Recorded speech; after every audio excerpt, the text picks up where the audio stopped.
Keep going. So Deebo Samuel, because we heard his highlights coming in and we heard him talk and whatnot. Last year after the Eagle game, come in, and I honest to God thought it was one of the greatest, like, let me talk a bunch of smack, so I'm writing a check, and let me come out and cash it on your face. When he came out and basically dismantled Philadelphia and ruined their season, and it catapulted the Niners, and they never looked back. It was an all-time, like, this is who I am type of a game. Yesterday, watching Deebo take that house call early in the game, it was a tone setter, and it was just another reminder. Like Frank Gore's career, we can go, there's a lot of great runs, amazing runs. Frank Gore, all-time player. Jerry Rice has probably the longest montage of long touchdown runs of anyone that I can think of. My God, Deebo Samuel, when we're going to look back at his career, he has got some 5-yard, 10-yard plays that he takes to the house, but he has so many deep balls he takes to the house too. His montage of 50-plus yard touchdowns is going to be 10 minutes long. You know what's funny is I remember before that Philadelphia game, we got a lot of calls saying, well, Deebo better step up. He's been talking. And my thought is, in the Niners' biggest games in the last 5 years, for the most part, Deebo Samuel always produces. He's had all-time games and all-time moments. All time. And so when it comes to big games, I'm actually surprised when he doesn't produce, like the Super Bowl. I'm surprised when he doesn't produce, like the divisional round game, but he got knocked out of that due to the shoulder injury. Deebo Samuel's an all-timer when it comes to the 40. And it's funny, we had Rob Stats Guerrero on, who doesn't believe he's an all-time Niner. But when you look at these big plays, how many players in this league can take a 5-yard hitch and go 70 yards? How many players can take a wide receiver screen 80 yards? How many players can high point a football and then go 76 and outrun linebackers and DBs, even though he's not going to tear your clocks up when it comes to 40-yard dashes?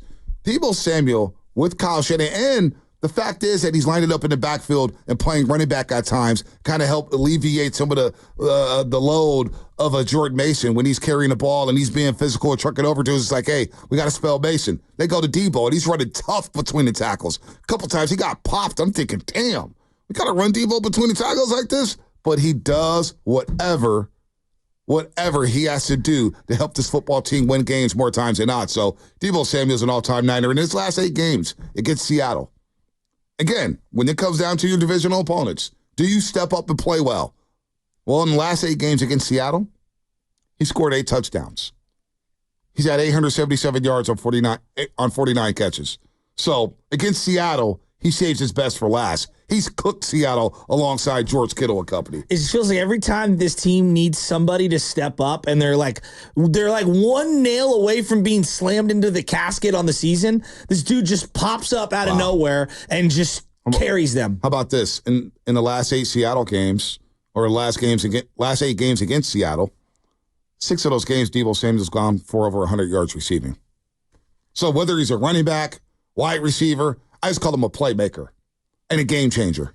And in the last 8 tries against Seattle, he's changed the game multiple times. The only thing I hesitate. I know why you do it, and I like it in certain situations. And I get yesterday because everyone was hurt, and you didn't want to lose Garendo on that play. Don't love him as the kick returner. He did it, I think, twice, if not 3 times yesterday. He got blasted on one of them. Never have. I don't want him on punt return or kickoff return. He's too important to this offense. I think there's a time and a place, and it's late in the season or in a must-win situation like yesterday. Again, didn't love it, but I get why you do it. Yeah, no, I don't love it. I don't love it at all. Let's go to the lines. JJ, San Jose. JJ, what's happening? Hey, what's happening, guys? Good morning. Hell of a win for the Niners. Even on the broadcast, they were kind of saying it, that the win would mean more for the Niners because of the implications or whatnot. But I just want to get to a couple of things. It's nice to see them finally go over 30, because I honestly thought that the talk around the offense was that that was the standard, to at least break 30 every so often. I remember, Bonte, you were saying last year, granted with CMC, they were probably the top offense since the 94 team or whatever. But it was good to see them come through, and even for the defense to close the game out like that. But here's my worries, though.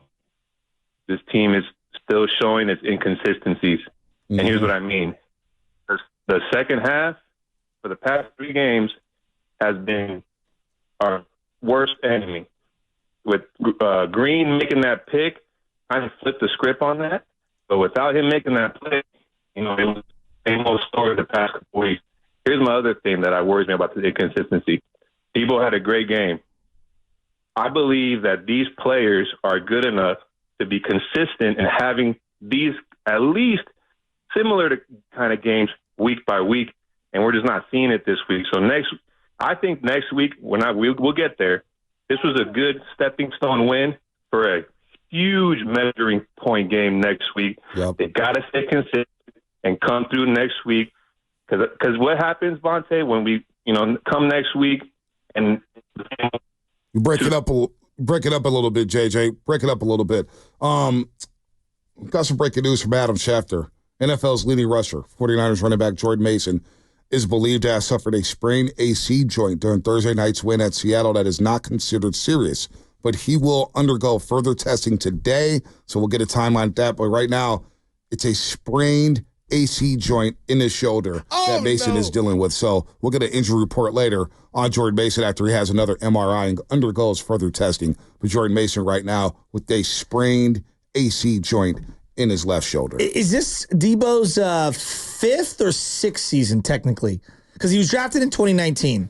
So 19, 20, 21, 22, 23, and I guess this would be six. Yeah. So this is the middle of six.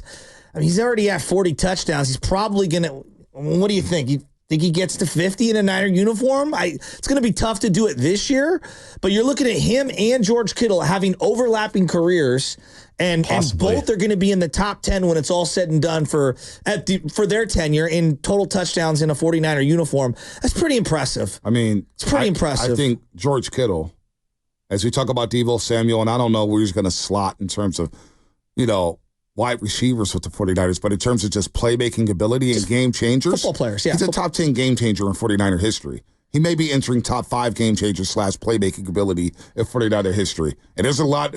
Look, there's Jerry Rice, there's TL, there's Roger Craig, there's Christian McCaffrey, Frank Gore, if you want to put him in that category. Hugh McElhaney, or Frankie Albert. Highlight. I mean, I know I get old, but he's one of the great highlight players of all time. But Deebo Samuel might be right there. When it's all said and done, Deebo Samuel, when it's all said and done, could it be a top 10 playmaker offensively for the 49ers in franchise history? Just think about the last 6 years.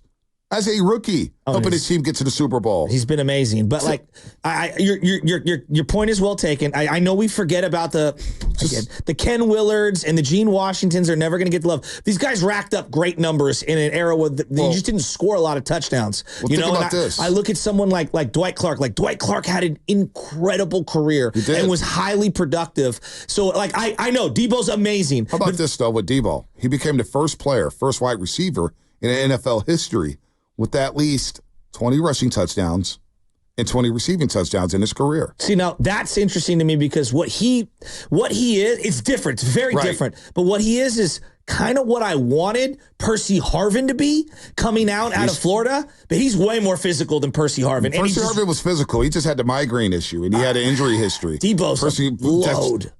Percy was great. This is what I thought he could do. So, again, he's in a league of his own when it comes to that. He's in a league of his own. And in his last 8 games against Seattle, we look at what you do within the division. How do the Rams feel about Deebo Samuel? Oh, they hate him. Right? He's had monumental games against the L.A. Rams.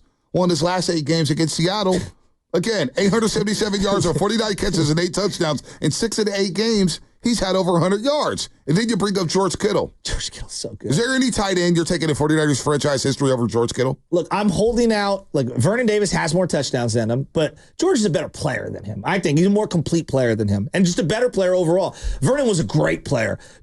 Vernon had the drops.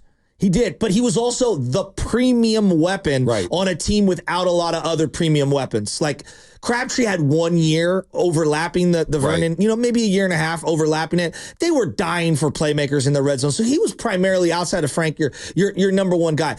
For George Kittle to do this when you have Ayuk and McCaffrey and Deebo, that's the part that I'm like, what? Well, if he was on a team, let's say if we would have flip-flopped it and Kittle would have been on those teams that Vernon was on, I think Kittle would have 65 touchdowns by now. Think about it. Vernon Davis was a 6th overall pick in the first round coming out of Maryland. He was expected to be great. We didn't know who George Kittle was when he was drafted in the 5th round in 2017. Oh, an Iowa tight end. Okay, cool. Maybe they're big. Maybe he could block. Well, George Kittle has been an all-time Niner, and his numbers are going to rank up there with the best of the best. And you think about what he's done against Seattle. In his last 6 games against Seattle, you got 26 catches, 464 receiving yards, and 7 touchdowns. And he saves his best for when they travel up there to Seattle. So I don't know if I'm taking a tight end above George Kittle in 49ers franchise history. When you think about it wasn't the catches, the great touchdown catch on the first one where he runs the out route, Purdy throws a laser beam, a dime, and George Kittle shows great footwork and hands. It's the block he had on Julian Love early in that football game to pancake him and just drive him into the turf.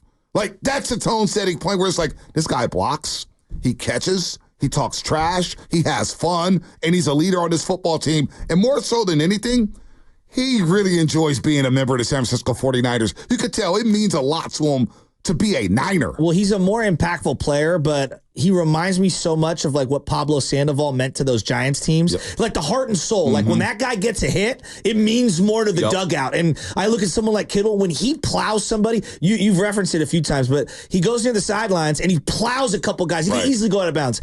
It just he's looking for contact. It just sets the tone for everybody else in the team. Look, this is the reality of George. The way he plays, he's gonna go into the blue tent. He's gonna, like in the final quarter, I think he went back to the locker room twice. Right. And then he comes out, he catches a touchdown. Yep. He's gonna get hurt. He's going to miss games, but you want that guy on your team when push comes to shove. And there's nobody else I want in a foxhole more than him. No doubt about it. Let's go to the line.